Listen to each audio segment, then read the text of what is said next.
just tweak that mindset that sleep is for the broke, because no, it's not. Sleep is for the nourished. Sleep is for the athletes. Sleep is for the billionaires and the millionaires and the financially independent. Sleep is for you. Sleep is for me. It's really a time to be able to restore, recharge, to rest, to recover. Your body is so incredible. And I always say this, but like the more I study it, the more I learn, the more I pay attention internally to what I'm putting into my temple, the more I could tell you without any doubt that your body is so dope. Like, it's so dope. And you need to give it sleep in order for it to do what it needs to do to keep you alive. Hello, my love. Welcome if you're new here, and welcome back if you are not. I wanted to talk today about sleep, like all things sleep. If you're someone who has struggled with sleeping or just wants to upgrade their sleeping habits or their sleeping routine, this video is for you. I'm going to basically start off the video just talking like a short intro, then I'm going to knock out multiple things, like multiple steps, things for you to try or to tweak, and then at the end I'll give you a kind of a little summary, and then we'll end the video. I want to tell you a little secret, and maybe it's not really a secret, but good sleep really begins in the morning. Good sleep really does begin in the morning. It's how you start your day. I'm not saying you can't have quality sleep if your day starts off rough, but I'm telling you, the smoother your day is able to go, and I'm going to share all these steps with you, the better quality sleep you're likely to have at night. And so I want you to think about a few things in the morning. When you wake up in the morning, are you immediately reaching for your phone? Are you pressing snooze on your phone? Are you tired when you wake up? Like, do you feel exhausted when you wake up? Because we really should not feel exhausted when we wake up. It's different if you didn't get enough sleep, but we should not. We should actually feel not like awake all the time, because you still have that moment of feeling sleep and awake, but you should feel good, like balanced, not terribly low when you wake up. So write that down, get your notebook for what I'm about to share with you if you're someone like me who likes to take notes, and write that down like for a journal prompt. How do you feel in the morning? And start to pay attention this whole week or for the next 30 days. How do you wake up in the morning? What are the habits that you have? What is the routine you have? So pay attention to that. And so now we're just going to dive into how to get better sleep. Number one, I would say, is get morning sun ASAP. As soon as you wake up in the morning, look at the sun. Like, the ideal time would be to look at this during sunrise. Like, when the sun is rising, it's the perfect time to look. It's resetting your circadian rhythm. It lets your body know that, oh, it is daytime now.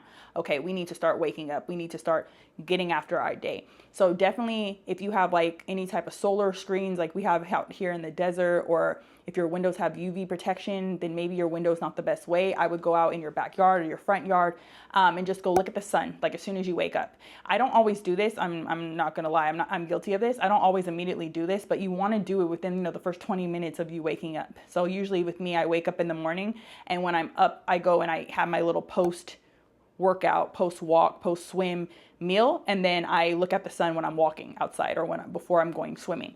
But if you don't do that and you just tend to stay inside, I would immediately get up, put your robe on, and go outside on your balcony, open the window without the screen, and look at the sun. And I'm telling you, this one step is fire. Like, it is fire. And you got to think about prehistoric times. Like, when we were back in the days, we didn't have all this light.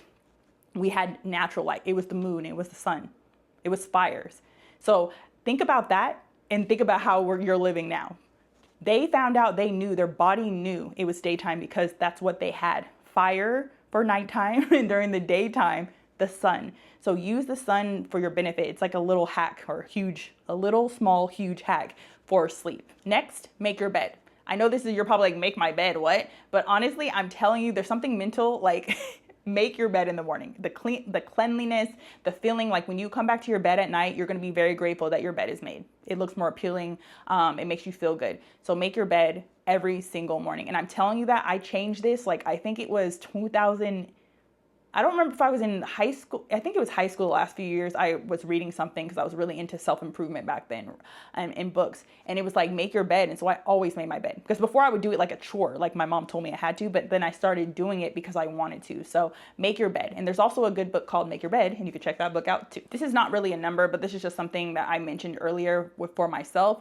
If you're someone who works out in the morning, you may want to try and to incorporate, especially if you're a woman. And I'm, again, going to keep saying because I'm a woman, so I know that what I've learned a lot has to do with women's bodies. If you are a woman and you are working out on an empty stomach, that is doing your body a disservice. And I'm not what's it called, a nutrition coach. I'm overweight right now. I'm working on losing my weight, but I've done a lot of research on this, and a lot of women who are very fit and are actually eat healthy and are not taking any weird supplements and have good energy have expressed many times over that how important it is to have fuel before you work out. I know we've been fed this pill or we've been fed this information that it's okay to just work out, no food, but your body, women, your body is struggling. You're in stress, and you may not be putting on as much muscle as you think. But again, I'm not going to go into all that. I'm not a nutritionist. You could do your own research, but check out or think about having a pre-workout meal. It doesn't have to be a big meal, but like something really fast digesting in the morning, because I'm a morning workout person. I don't like to work out later on. So if you're like me, have like something quick digesting.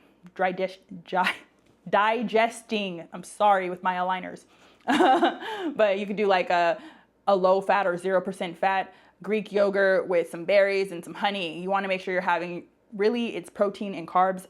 Most people say when you're working out before pre-workout to do protein and carbs. It works for me. If that doesn't work for you, you need fats, then you figure that part out. But protein shake with some carbs. There's a lot of different recipes. If you need some resources, just let me know in the comments and I could send you some people so that you could check them out to see if they align with you. Next is for you coffee drinkers. I'm not a coffee drinker. I do not like coffee. But if you're a coffee drinker, make sure you're drinking your coffee after you eat. This is another thing, especially for women. Like you're just like, oh, let me just make my cup of coffee when I wake up. But caffeine, all that, you want to make sure you're eating before the caffeine goes into your body. I'm not going to go into the science of all that. You could actually do the research for yourself, but I'm telling you, it will change your life. And I know a lot of people who drink coffee who started doing this and they're like, oh my God, thank you for telling me this. Thank you, Lana, for mentioning this. And I learned this from different women on Instagram, reading books, YouTube videos, but check that out. With any caffeine, eat first before you're drinking the caffeine. Another thing you could do like alongside it, and this is not medical advice, but you could try reishi. You get a good quality one. I get mine from a brand called Luna, and I get mine is liquid. And so if I ever have anything with caffeine, I'll just take that with like the same time to make sure I don't get jitters, because if I drink coffee, I will have jitters. Like I will be like, so if that is you, be aware. You may need to just eat before you have your caffeine. Also make sure that you're not drinking your caffeine too late in the day. Some people are drinking coffee like at 5 p.m. and like if you're sensitive, it might affect your sleep. So just be aware of when you're consuming coffee and how you're consuming it and how you're consuming other caffeine, because that could be impacting your sleep as well. Make sure that you're eating enough food, like enough fuel. That's what food is, it's fuel. So make sure you're getting enough protein, carbs, healthy fats. Like you want these to be whole foods, not just eating, I don't know, for your carbs, eating Taco Bell or something. I do like a good Taco Bell, but I'm just saying like that's not the healthiest of carbs. There's vegetables, if that's what you're into. There's sourdough, you can get good quality sourdough bread. There's fruits, but healthy, good quality carbs, high quality fats, butters, duck fat with vitamin K, making sure you're, and I mean like whole food butter, like don't go eating that. I can't believe it's not butter crap, but like real butter, like real butter. What else? Avocado, you have coconut oil. For protein, getting good quality protein. This could be from milk, raw milk. This could be from meats. I'm not a vegetarian or anything, but if you are a vegetarian, I'm not sure how you get your protein, but maybe pea protein. But if you eat meat, oysters, seafood, you can get protein powders. Make sure you're getting good quality powders. Like that's going to be the theme of this, is like make sure what you're getting is good quality clean ingredients, because so much stuff has all these weird additives in it. Another thing is making sure you're hydrated. Okay, this is drinking spring water, this is drinking mineral water, this is avoiding reverse osmosis water, which is blowing my mind because I've been told for the last 3 years that you're supposed to drink reverse osmosis water and purified water and like Essentia and all these things. But literally Nutrition Elements, her name is Kaleigh, I could tag her here, she did a whole thing with like water, and it's like, I'm trying to think, her stories, like, the highlights, she has like 10 of those, I think, full of water, horror stories, water, like people healing themselves from leaving reverse osmosis and drinking real water, like from the lakes and the rivers and the springs, like, your Pellegrino, your Fiji, I have Fiji right here, I love Fiji. Fiji water, your mountain, what's that, Mountain Valley spring water, but it's crazy. So if you're into that, check that out, but I digress. Drink healthy, good water that is fueling you. If you find that you're going pee all the time, urinating all day long, your water's probably not hydrating you. That was my first marker when I knew reverse osmosis water was not working for me. It was that all of a sudden I was peeing a lot. And I was like, why am I having to go pee so much? But before, when I was just drinking my Fiji and my Mountain Valley spring water and my Pellegrino, I didn't go pee that much during the day, only a couple times. It's not normal to go pee 1,000 times a day. Your body, that means your body's just removing the water. It's not hydrating you. So pay attention to your water, what's working for you. Maybe do a taste testing of your water. Like Kaleigh has a lot of her people doing that. Like a lot of people are taste testing. I already know what water I like, so I just went back to drinking that water full time again. But hydrate, drink minerals. Look at, I don't even know how you say it, humic and fulvic minerals. There's whey minerals, but look at minerals and making sure you're getting what you need, your electrolytes, throughout the day, because hydration is important for your body too, to sleep. You got to move your body. You got to move your body. Like, I know it's hard. Like, we're busy and a lot of people have kids and they have families and they have jobs and there's a lot going on, but you have to move your body. Find time throughout the day to move your body, whether that's waking up before the sun rises, or if that's waking up a little bit earlier, or if it's walking instead of taking the elevator, or if it's doing a lap at your lunch break while you're eating or right after you eat. Move your body. This could be walking, swimming, lifting, dancing, running, yoga, bouncing, the list goes on, but move your body. It's so, so important to move your body. Another thing you want to limit or look at, observe, are the stressors in your life. These can be mental stressors as well as environmental stressors. You want to look at maybe therapy. Like if you have a lot going on in your life, you're really stressed out, you're really angry, especially if you're a woman. When this is women, we are emotional creatures, and if we hold things in, it could really affect our body and wreak havoc. This happens with men as well. But again, I'm only speaking from a woman because I am a woman. And therapy, journaling, breath work, spending time alone, solitude, but work on and pay attention to the stressors in your life. Like if you're a person who goes out and drives and you get angry all the time, start observing that and figuring out, why do I always react? This used to be me. When I would drive and I got irritated at cars, I would get mad. I want to cuss them out. I wouldn't throw a middle finger. I wasn't that angry, but I would cuss them out like in my mind. It's like, what are you doing? You're an idiot. I don't do that anymore. Like it's very rare. Like maybe 1 in 45 times when I'm driving. I just shake my head and I keep going, because I don't want my world, my environment, my vibe being disrupted by somebody who is obviously not caring about my world, my vibe, and my energy. They're worried about their life and getting where they need to go. They're not worried about my safety. So don't give your power away and limit the stressors, because stress creates disease, and disease can lead to death or sickness, and nobody wants a terrible quality of life. So limit the stressors so that at night you can sleep well and not be thinking about things that are plaguing you throughout the day. Another thing I would recommend for you to do throughout your day is to slow down, be bored, relax, rest. And I know this is hard, especially if I'm talking to a mother. Again, I'm not a mom, but I've seen what mothers do. You have to slow down, because the more stressed, the more you're moving and hustling and doing, you get more stressed out. My grandpa is 89 years old, and I learned being bored from him. He can go to a doctor's appointment or somewhere and he won't bring anything. Sometimes he'll bring like a word search, but he'll usually just bring nothing, and he'll just be sitting there observing. It could be 45 minutes, an hour. I bring a book, but he just sits there and he's bored. He grew up in a time where they entertained themselves. They didn't need a TV and music. They learned how to entertain themselves, and he's okay with sitting with his thoughts. And again, he's 89 years old. My grandpa, like, it's funny because some of the things I'm sharing with you is some of the stuff he does. I don't think he knows he does it, but he just does it naturally, because during that time, they prioritized that. They didn't have access to phones and scrolling. They went outside. They moved their body. They walked everywhere or rode their bikes. They read. They were bored. They rested. They spent time with family. They played. They worked. They slept. You know, they ate good quality foods that weren't tainted, because, again, there was no pesticides. It wasn't like everywhere at the time. So be aware and learn from your elders. That's a side note. If you have elders in your family that are, in their 80s, 90s, 100s at this time, definitely learn from them, because they lived in a time that was totally different from you when it came to food and environmental stressors. Definitely learn from them. Another thing this looks like is taking naps during the day if you can. I know in other countries, they allow you to take naps at your lunch break. I used to do this in my old job when I was really stressed out, and a sales job. And I would go in the car away from people. I didn't want to talk to my coworkers. I would just go in the car and I would take a nap for 15 minutes. I had an hour, I think it was like an hour-long break. It kind of didn't matter because it was sales, so you kind of do whatever you wanted. But take a little 15-minute power nap and go about my day. So look at that. It could be for you reading a book. It could just be sitting in a room, being bored. You might come up with great ideas during that. This could be meditating. I don't even want to necessarily say it's meditating because it's just being bored. But I mean, I guess being bored, you could also be present. You want to pay attention to eating slower, walking slower, just slow down and be more at ease. And I'm telling you, when it gets to the time for sleep, you're going to sleep way better than you normally do. Okay? Because all these things, I'm telling you, they all add up. My favorite, play. Baby, you need to play more. This could be dancing, taking a heels dance class. This could be learning belly dancing.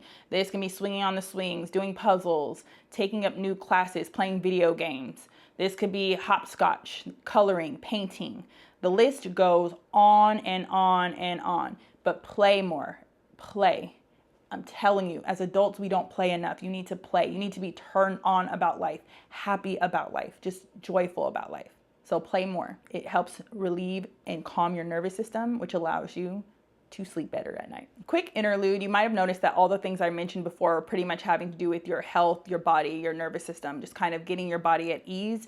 I think that's really important in sleeping. And I think a lot of people don't talk about that when you watch sleeping videos, but you want to get yourself in a state of like ease and calm throughout the day to where you're not always like go, go, go, go, go, so that when you go to sleep, you're able to wind down. So pay attention to the things in your life, the stresses in your life, the things that are causing you to be in chaos mentally so that you can heal those things. And that's why I recommended therapy or journaling or starting to just do more meditation, asking questions, journal prompts, things like that.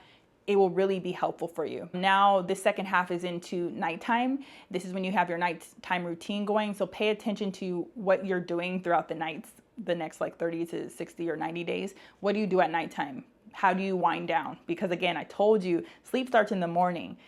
That second part, that second wave, that relaxation part starts at night.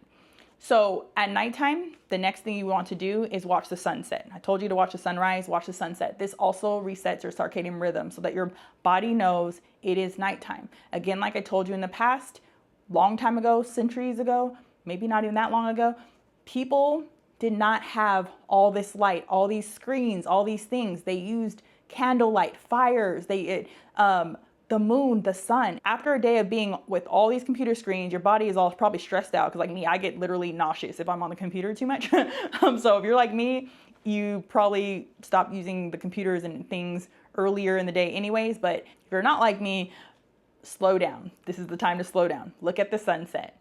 You want to look at the sunset without your glasses, your sunglasses. Just look at the skyline, see the colors. Your body understands on an internal level that it is nighttime.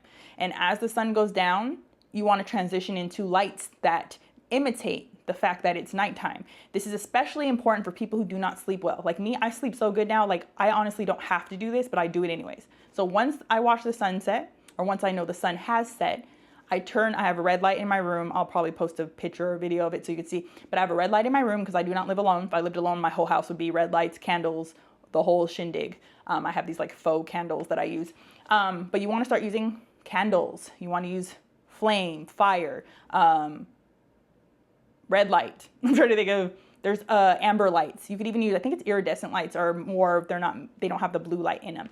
But using lights that don't have blue light in it helps your body to understand it is nighttime. We are winding down for sleep. If you're someone who drinks alcohol, this is around the time you want to observe when you're drinking, because a lot of people drink to relax, but when you drink too much, you don't actually relax. So be aware of when you're drinking alcohol and how much you are drinking, because people say, oh, I go to sleep so easily when I'm drinking alcohol, but you're more than likely not getting quality sleep when you drink alcohol. Because I'm telling you, when I used to drink a lot.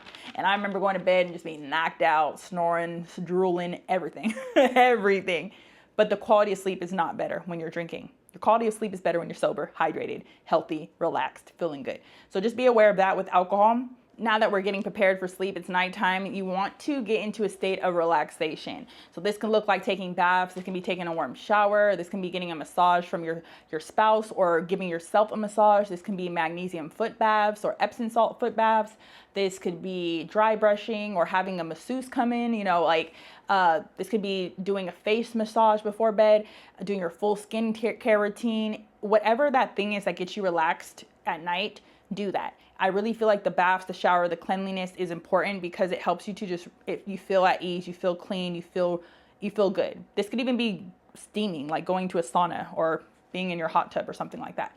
But get into that mode of relaxation. It also helps with the sleeping process. Next, I would say is utilize herbs for your relaxation as well. This is kind of like the second part of what I just shared before, but this could look like taking magnesium. Magnesium is so important and so many people are like literally deficient in it or like at least low in it and we don't realize, but it helps you with your stress. It helps you with relaxation before sleep. But taking magnesium, getting magnesium flakes, magnesium spray that could be made from flakes, taking a magnesium bath, magnesium foot bath, rubbing magnesium lotion on your body. I like to use magnesium lotion or magnesium tallow balm on my body usually, or I'll use a spray that I make myself. Herbs that I like for sleep is California poppy. I like skullcap that helps with like anxiety and stuff like that. I like reishi before bed. There's probably more that I can't think of right now.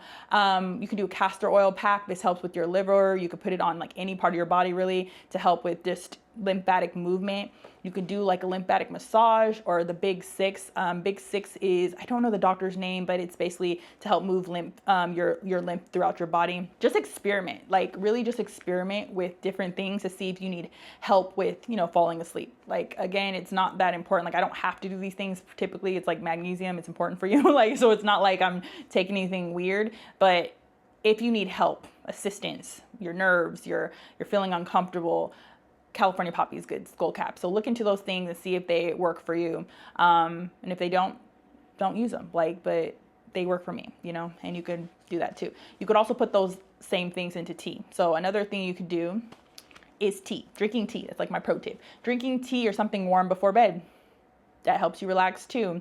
If you have the proper amount of herb, like if you know you're going through, say, your period is about to start, it's the week before, red raspberry leaf. You can don't do something like dandelion or dandelion root, because dandelion root will help you get more energized. So if you take that before sleep, it might make you stay awake. So just be aware of what herbs and what tea you're drinking so that when you're going to sleep, it's something that's helping you relax, not something that's going to help you to be more energized.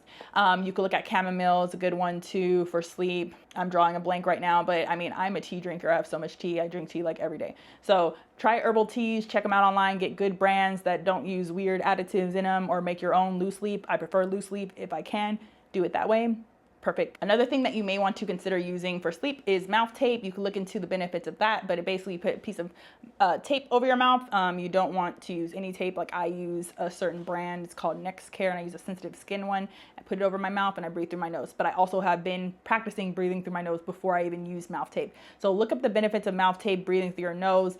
It's honestly mind-blowing, but do your research, see if it aligns with you, but that may also help you with sleep and staying asleep. I've noticed benefits, like for me, I stay asleep longer. I also have deeper sleep. I would remember my dreams more often than not, because before I just wouldn't remember my dreams. But I remember those things more. You don't like snore as much. You might still snore, but you don't snore as much when you have mouth tape. Some people have been able to cure different ailments from learning how to breathe through their nose. So again, check out and learn about and research mouth breathing versus breathing through your nose, and see if it aligns with you or resonates with you. Another thing to check out is to see if you may need a bedtime snack before bed. Some people that wake up like in the middle of the night or who are diabetic, things like that, they have issues with like blood sugar, and then it ends up waking them. Their body wakes them up because like they're hungry, they need fuel, and a lot of people don't realize that. And sometimes that can be combated by having a bedtime snack, something with like fats and carbs, milk, warm milk with like honey or maple syrup, ice cream, but like good quality ice cream, like Haagen-Dazs, like the vanilla bean or strawberry or the Coke, what do you call it? Chocolate, well, the cacao, the chocolate kind, because it's literally just simple ingredients, no extra stuff. You could use Strauss brand of ice cream for the same benefit. You could do like bone broth with like butter in it, or like sourdough bread with butter. you know, spice it up, figure it out what works for you. But if that is your, like, if that is something that you notice, check that out. Like, I've done a lot of reading on that, and it's so, so interesting. I was like, oh, so now if I notice that I didn't eat enough throughout the day, I will usually do a bedtime snack before bed so that I know that I won't wake up in the middle of the night. I'm not diabetic, but I've noticed where I'll wake up hungry. So observe that, pay attention, and see if that's something that's for you. I know I mentioned earlier that some people who work out in the morning, first thing they need to be able to, sometimes they need like a pre-workout meal. Another way you can do this is, I learned this from Libby on Instagram, but taking casein at night, which again, I've read about this a lot, but I originally learned this from Libby but casein at night before bed, like having that protein, the carbs and the fats before bed so that you're fueled up, so that in the morning when you go do a workout on an empty stomach, you're not actually on an empty stomach. You have some fuel in your body. And then she also recommends drinking protein carb drink when you're working out. And that's been helpful for me. I haven't been working out hardcore because I'm working on healing my nervous system. But when I was working out kind of hardcore before I got to this point, I would do that. And it really helped me being able to still work out on an empty stomach, even though technically it wasn't an empty stomach. It was just waking up in the morning and going to work out.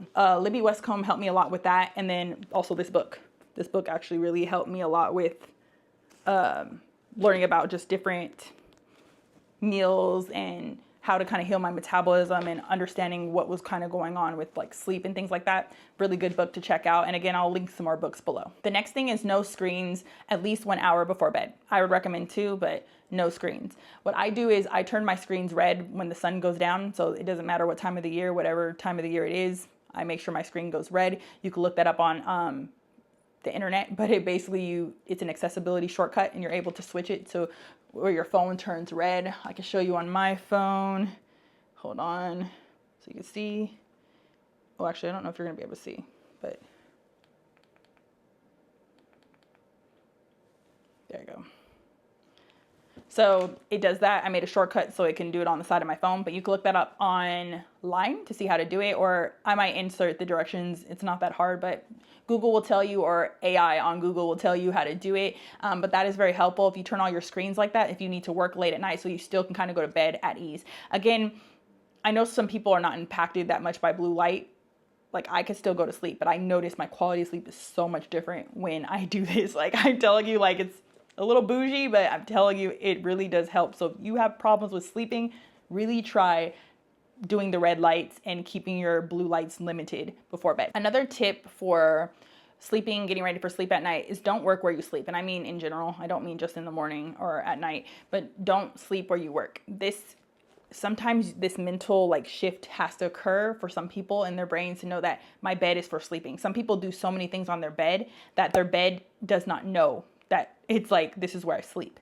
It's like the book Atomic Habits, and I should have a video out now, or it will be coming out about habits. I reread that book and I just just so much stuff dawned on me in my healing journey, and I was just like, wow. But even the habit of like that signal of knowing that when I go in my bed, this is my bed to sleep in. When I go to my computer desk, I'm going to my computer desk to work. When I'm going to eat at my kitchen table, I'm going to my kitchen table to eat. And so allowing your body to understand those signals are important for a lot of people. Some people, again, you could still sleep just fine, but a lot of people, they're not able to. That could be a thing that is hindering your sleep. So definitely check that out. Next, you want to really focus on sleeping in natural, breathable materials like cotton, linen, silk, or even better, sleep without any clothes on. You want when you're sleeping, your temperature, you don't want it to be too high. Like a lot of people, they want it hot and really hot, but no, your body needs to be at a lower temperature than it is in the normal day.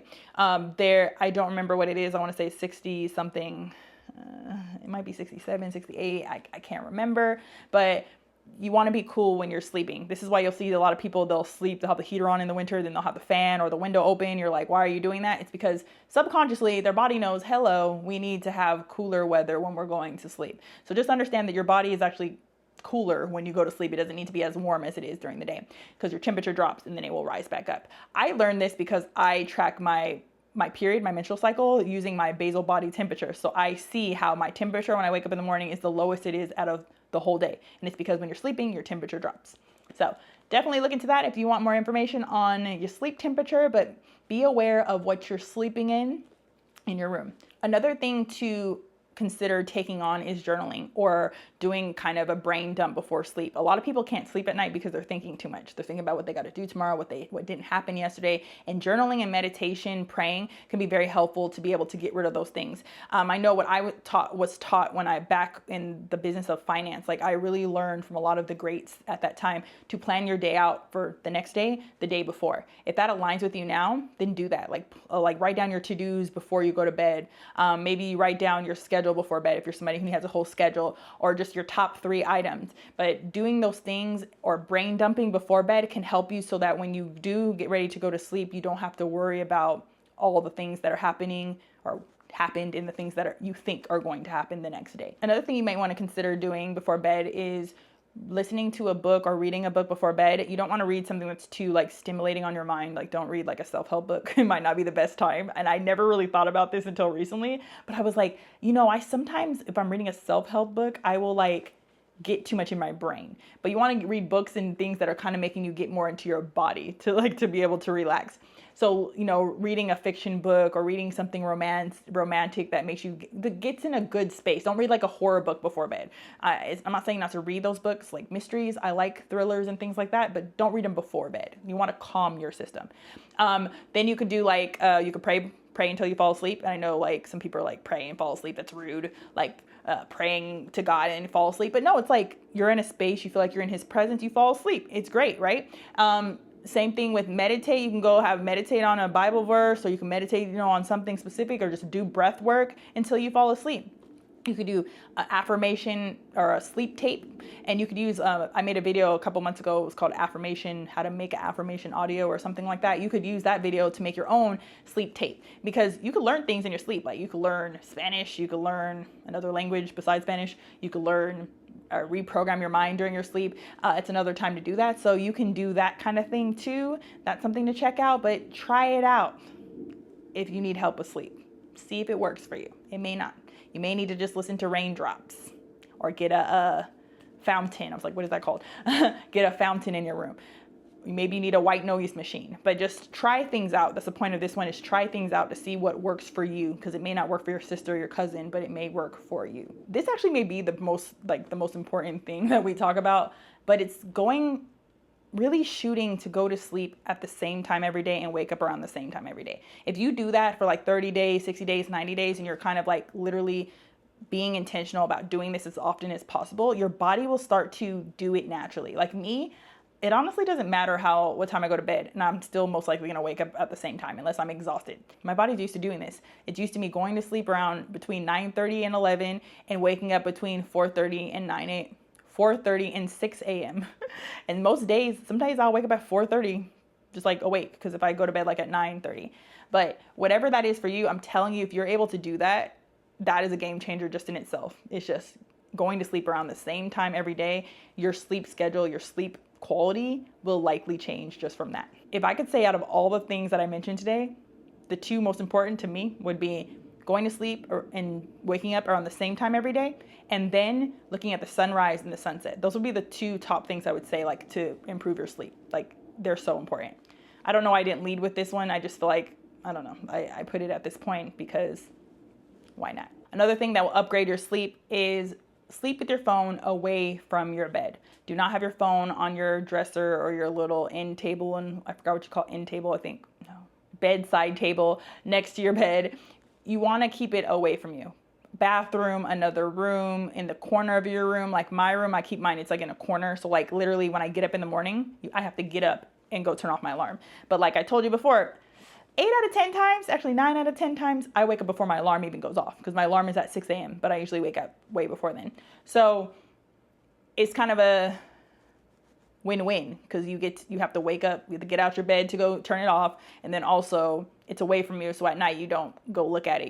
If you wake up, you just go to sleep. No phone. Another thing, I didn't really know where this fit, but I wanted to mention this, is keeping your environment clean. You want to make sure that your bedroom especially is clean, your bed area, because it just helps your body be at ease, especially for women. Like keeping that area clean, it's important. Like it's so important. Keep it clean. If you need to hire a maid or invest or put money aside to try to get a maid to tidy up your room specifically, then do that. Like save, budget, start up a side hustle. It will change your life. Keep it clean and organized. You will sleep so much better. Again, this is probably more for women. I don't know how men function when it comes to cleanliness in their room, but I know women, it's almost necessary to sleep well when your room is clean. And I'm telling you, a chaotic mind, because some of y'all live in chaos, like very cluttered spaces, and you're like, it's fine. But a chaotic environment equals a chaotic mind, and a chaotic mind does not sleep well. I'm just saying, like, again, you may be an exception to the rule, but in general, a chaotic mind is not going to be able to sleep that well. They'll be able to sleep, but the quality won't be up. This is the last thing you could do to kind of upgrade your sleep routine to get better sleep, and that is to track your sleep. I would say track your sleep for the next 30 to 60 or even 90 days. That would be even better, and see how your sleep habits are. You could use wearables. You could use your Apple Watch if you have one of those, Fitbit. You could actually use your phone. Like, I know iPhones have sleep apps, but you'd have to put your phone near your head, which again, I recommend sleeping with your phone away from you. You can do it on your iPad too. I'm sure Android has those type of apps as well.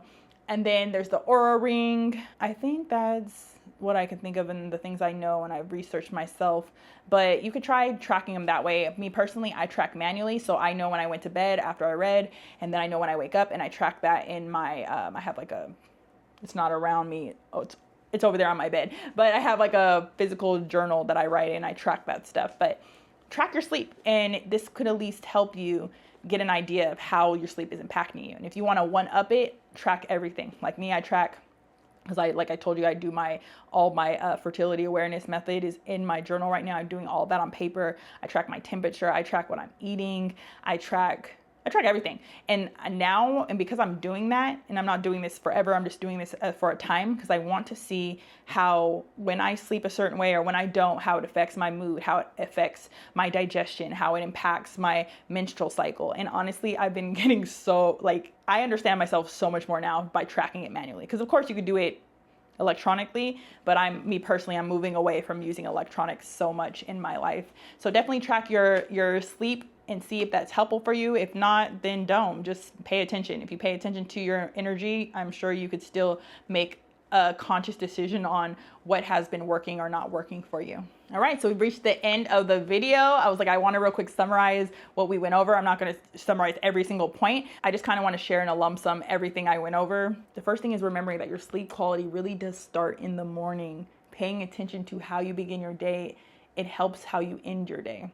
You want to also make sure that you are going to bed around the same time every day and waking up around the same time every day, at least for a short period of time, so that you can get your circadian rhythm reset. 2, you want to make sure that you are eating for nourishment, that you are eating enough, that you're eating high quality, good foods. Like, you're not eating a whole bunch of fast food all the time. You're making sure that you are hydrating, you're drinking quality drinks, that you're eating enough and consistently enough so that you're fueling your body. 3rd, you want to make sure you're moving your body daily. And like I mentioned, this could be working out, this could be dancing, whatever it is, walking, but move your body daily. Your body loves movement. 4 is watching how much and how often you're drinking alcohol and caffeine and when you're drinking it. So paying attention to those things so that you can have a better quality of sleep later on. 5, making sure you're keeping your environment clean. Make your bed organized. 6, make sure you're finding ways to limit stressors in your life. This is mental stressors, physical stressors, environmental stressors. 7, play more. Take more time with your family. Have fun. 8, get a good sleep routine going. Make sure that you're not using screens late at night.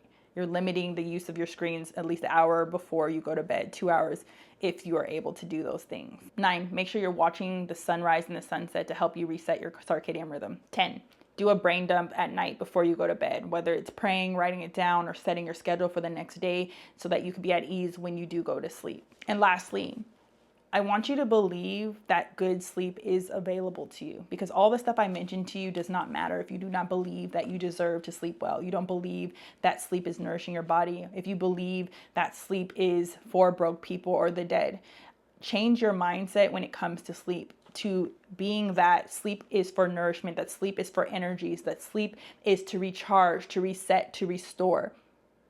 Believe and understand that your body is incredible and it does everything it needs to do every day to keep you alive. And sleep it's literally how it's able to charge its battery. Your body charges its battery during sleep. So that's how I would put it. Give your body the right fuel, give your body the right nourishment, love on yourself every day, play. Don't let the stresses of the world get you down, because it impacts your sleep so much, and your sleep is so important. That's why I made this whole video. It's probably the longest video I've made on YouTube yet. I'm pretty sure it will be. And it's because sleep is so important to me, and I hope it becomes important to you. Thank you so much for watching this video. If you do know someone who needs help with sleep or just wants to upgrade their sleeping routine, definitely share this video with them.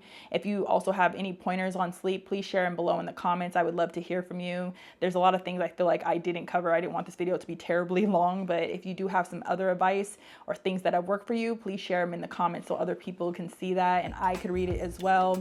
Thank you again. With all my love, Lana.